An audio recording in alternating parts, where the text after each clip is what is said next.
네, 오늘 11월 22일 목요일 아침입니다. 기온은 어제랑 비슷하네요. 지금 현재 5도 나오고 있습니다. 이제 11월 말쯤 돼가니까 벌써 이제 성탄 분위기가 좀 나기 시작해요. 제가 어제 그 영신중학교를 다녀왔는데 벌써 영신중학교에도 그 학교 조그마한 광장에 성탄 트리를 준비하고 있었고, 지난 주일에 교회 갔더니만 저희 교회에서도 이제 성탄 트리가 이미 이제 완성이 되어 있더라고요. 벌써 성탄절이 다가오는 것 같습니다. 근데 최근에 제가 그냥 느낀 것 중에 하나가 그 10월 31일 10월의 마지막 날, 뭐 그때 되면 보통 사회에서는 이제 그 이용씨의 노래죠. 잊혀진 계절, 지금도 기억하고 있어요. 10월의 마지막 밤을. 그 노래가 많이 울려 퍼진 날인데, 저는 개인적으로 그날이 10월의 마지막 날이 저희 누님 결혼기념일이에요. 제 군에 있을 때 그 누님이 서울 결혼식을 그날 하셔가지고 이렇게 청원휴가입니까? 나왔던 기억이 있어서 하여튼 10월의 마지막 날에서 라디오에 그 노래만 나오면 누님 생일이지 이렇게 그렇게 잊지 못하는데, 실제적으로 10월 31일은 목사인 제게는 참 중요한 의미가 있는 게 종교개혁일입니다. 1517년이죠. 마르틴 루터가 종교개혁을 일으킨, 물론 그는 처음부터 이제 종교개혁하려고 하는 게 아니라 막 단순하게 자기가 사제로서 신앙생활 하면서 성경하고 잘 맞지 않는, 그래서 의문하는 부분들을 혼자 고민하다가 여러분들 물어보다가 시원하게 답이 없자 뭐 지금쯤에는 공개적으로 대잡으로 건 거죠. 그게 도화선이 돼서 역사적으로도 이미 그 전에 후스나 많은 사람이 이제 어떤 신앙 개혁을 위해서, 성경으로 돌아가기 위해서 많이 노력하고 도전했지만 번번이 처형당하고 실패하고 했는데, 성경으로 말하면 갈라디아 사령사들이 이제 때가 되매 드디어 하나님께서 원하시는 그 임계점이 되어서 루터를 시작으로 뭐 칼빈이나 쯔빙글리나 많은 사람이 이제 종교개혁의 기치를 들고 유럽이 이제 변화되는 그런 중요한 날이죠. 그래서 작년이 종교개혁 500주년 기념되는 해였고 크게 행사도 많이 했는데, 그런데 한 2, 3년 된 것 같아요. 이마트나 홈플러스 가면 10월 중순쯤이나 후반 돼서 가면 아이들 노는 그 완구라 그러죠. 장난감 있고 그쪽에 따로 하나의 조그마한 부스가 마련돼서 할로윈데이 물품들을 파는, 그러니까 뭐 호박 이렇게 구멍 내서 무섭게 한 것, 그 다음에 마녀들이 쓰는 모자, 이런 게 슬슬 나오기 시작하더니만 아예 지금은 꽤 크게, 그래서 원래 보니까 우리 학교 같은 경우에도 방송실 애들이 방송부 문 앞에 뭘 걸어놨어요. 그래서 이게 뭐냐 물어보니까 할로윈데이라고. 그러니까 벌써 놀랬던 게, 청소년들에게는 할로윈데이가 그냥 뭐 빼빼로데이 같은, 발렌타인데이 같은 하나의 명절처럼 돼가는 것 같아요. 그러니까 그 참 시기가 개인적으로 종교개혁일, 그리고 조금 더 지나면 이제 그거죠, 추수감사절, 그 즈음에 겹치는데, 그러니까 점점 이런 것들은 뭐 소위 일반 사회에서 종교적이라는 이유 때문에 밀려나는 반면에 할로윈데이도 그 근원을 찾아가면 지극히 뭐 종교적 하는 이상합니까? 하여튼 종교적이거든요. 북유럽에서 그 기존에 섬기던 어떤 고유의 뭐 샤머니즘, 그게 이제 좀 바뀌면서 뭐 귀신분장하고, 지금은 유럽이나 미국권에서 이제 애들이 사탕 뭐 어른들 놀래키면 어른들이 귀여워서 상 주고 하는 일종의 명절로 바뀌었는데, 그 근본은 지극히 어떤 그 종교적인 날입니다. 그런데 이제 그것들이 하나님을 원하는 게 아니라 다른 쪽이죠. 근데 그게 지금 너무 활성화돼서 불과 우리나라에서 몇 년 만에 이게 굉장히 아직 어른들은 그게 인식 못하는데 청소년 사이에는 굉장히 그게 임팩트 있는 날로 자리 잡는 것 같습니다. 그리고 뭐 잘 아시겠지만 성탄절에 관해서도 참 여러 가지 그렇잖아요. 그 성탄절이 12월 25일이 아니라 해서 이같이 말은 많은데, 뭐 특정한 날보다 하나님의 아들이신 예수님이 인류의 구원을 위해서, 택한 자의 구원을 위해서 이 땅에 오셨다, 성육신 하셨다, 그게 참 감사한 일이고 고마운 일이죠.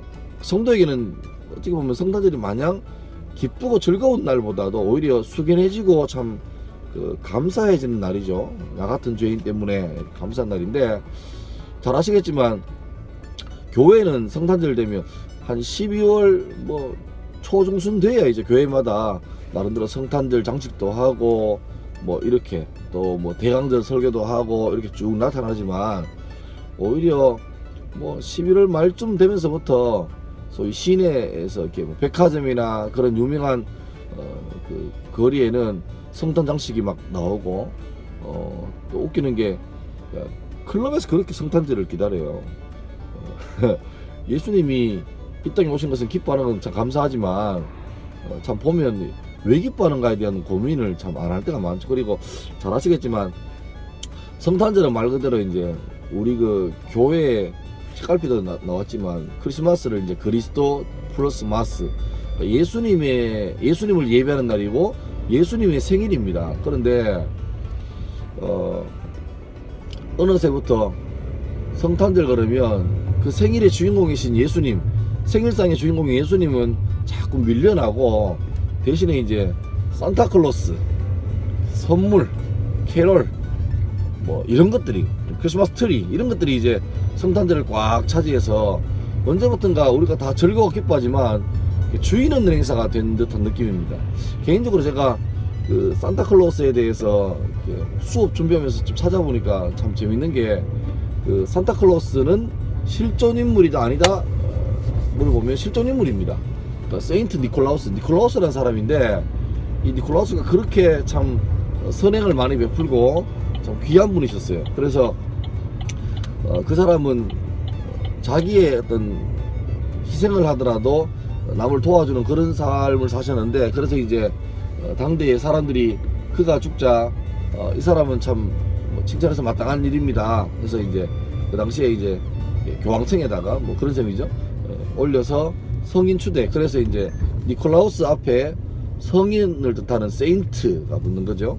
그러니까 미국 도시 가운데도 왜 샌프란시스코, 샌안토니오 이런 게 센 혹은 산, 이게 전부 다 세인트잖아요. 세인트. 샌프란시스코는 세인트 프란시스코, 샌안토니오는 세인트 안토니오 이런 거잖아요. 그러니까 세인트 니콜라우스가 된 거죠. 이게 이제 이런저런 지역하면서 자연스럽게 산타클로스가 된 건데, 산타클로스가 본래 이제 그런 훌륭하신 분으로 이 얘기가 전해져 오는 사실인데, 뭐 그닥 유명하신 분은 아니었죠. 근데 이제 제가 찾아본 바에 의하면 1920년대 30년대 즈음에 이제 미국의 컬러 TV가 보급되기 시작하면서 코카콜라 음료 회사에서 여름에는 음료가 많이 팔리는데 겨울에는 판매량이 그렇게 안 따라오니까 고민하다가 겨울에 마케팅을 좀 해라. 그래서 이제 뭐 광고 기획자겠죠. 그분이 이 니콜라우스라는 소재를 들고 이제 만든, 니콜라우스라는 사람은 실존 인물인데 우리가 지금 보고 있는 그 산타클로스 이미지는 완전히 그 창작자에서 가공된, 그러니까 빨간색 옷을 입고 신숨이 많이 나시고 굉장히 덩치도 있으시고, 또 루돌프 사슴이 그는 썰매를 타고 다니시고 선물 밤에 굴뚝으로 선물 나누시고, 이거는 그냥 이제 광고 기획자에서 거의 창조된 그런 이야기입니다. 그래서 제가 혼자 그 생각이 왔어요. 매년 성탄절 되면 전 세계에서 막 산타클로스를 찾고 편지 쓰고 뭐 애들도 노래 부르고 막 그러잖아요. 울면 안 돼 노래 부르고. 그럴 때마다 혼자 생각해 본 게, 천국에서 예수님이 니콜라우스한테 가서 이제 이렇게 말씀하시겠죠. 좋겠다, 내 생일인데. 그러면 니콜라우스가 얼마나 좀 황당할까요? 자기가 의도한 것도 아니잖아요. 자기는 그냥 하나님을 사랑하는 사람으로 그렇게 평생을 선하고 아름답게 잘 살아왔는데, 그렇게 잘했죠. 근데 이제 후대에서 의도치 않게 이제 이상하게, 그래서 자기가 성탄절의 주인공이신 예수님의 자리를, 주인을 내몰아 버리고 본의 아니게 그 자리를 꿰찬 꼴이 되고 말았잖아요. 니콜라우스도 의도한 바가 아닌 것 같은데, 근데 문제는 이걸 제가 목사니까 영적으로 보면 자꾸 이제 그 성탄절의 참 의미, 진짜 가치 그걸 훼손하는 것 같아요. 그러니까 전 세계에서 성탄절을 다 기뻐합니다. 다 기뻐하는데 문제는 왜 기뻐하는지 모른다는 거죠. 그 주인 없는 명절이 되고 말았어요. 그냥 크리스마스가 아니라 헐리데이, 휴일. 그래서 미국 여러 주에서는 메리 크리스마스라는 인사 자체를 금지했다잖아요. 공식적으로. 왜냐니까 종교적이라고. 그리고 바꿨던 말이 해피 헐리데이, 행복한 휴일이라고, 명절이라고. 그렇게 바꿔간다는 거죠.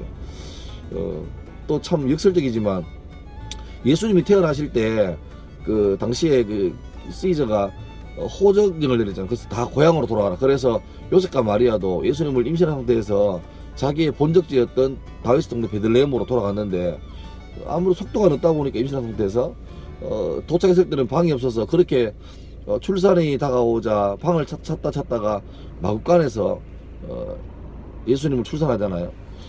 그러니까 예수님이 태어나실 때도 방이 없어서 그래서 왜 뭐 유명한 연극 가운데도 빈 방이 있습니까? 또 있죠. 근데 역설적이게 지금도 성탄절 되면은 빈 방이 없답니다. 뭐 호텔, 모텔, 성탄절부터 1월 1일까지 거의 한 주간이잖아요. 그때가 제일 피크 타임이죠. 그래서 예수님 때도 예수님이 그 육체로 오신 하나님의 아들 예수님을 누일 공간이 없었는데 참 웃기게도 지금 이 시대에도 그 시간 되면은 호텔이나 뭐 펜션이나 모텔이나 빈방이 없대요. 근데 그 빈방이 없는 게 참 웃기는 거죠. 예. 그냥 그날 날 잡아서 그래서 참 안타깝게도 소위 이제 크리스마스 베이비라고 성탄절 크리스마스 때 그냥 날 잡아서 특별한 날로 잡아서 그렇게 해서 참 중간에 귀한 생명이 소실되기도 하고 낙태되는 거죠. 그도 많고 또 벌써 이제 축복받지 못하는 생명들이 이제 그로부터 40주가 지난 다음에 태어난다 그러잖아요. 슬픈 현실입니다. 어쩌면 예수 믿는 사람이 이런데 같이 휩쓸릴 게 아니라 오히려 성탄절에 더 예수님처럼 낮은 자를 돌아보고 섬김의 삶을 실천하는 사람들을 성탄절에 만들어 간다면 어떨까. 또 추수감사절에 그냥 교회 안에서 우리끼리 행사하고 하는 것보다 진정하게 하나님께 감사하고 그 감사한 표를 좀 이웃들에게 나눔과 섬김으로 베풀어 주면 어떨까 그 생각을 해봅니다. 성탄절이 주인공 없는 주인 빠진 생일 잔치가 되지 않도록 그냥 기쁜데 왜 기쁜지 모르는 그런 날이 되지 않기를 바라고, 아직 이제 한 달 남았으니까 여러분 개인적으로 이 성탄절을 가장 가치 있게 보낼 수 있는 길을 한번 생각해 보시기 바래요. 오늘 시간이 너무 긴데 내일 기회가 되면 제가 보낸 가장 의미 있는 성탄절에 대해서 한번 좀 나눠보면 어떨까 생각을 해봅니다. 예. 자꾸 요새는 큰일 났네요. 자꾸 이제 처음에는 한 5분 하면 할 말이 없더만 지금 벌써 10몇 분 넘어가는데 계속 하고 싶은데 예. 오늘 여기까지 하겠습니다. 예, 감사합니다.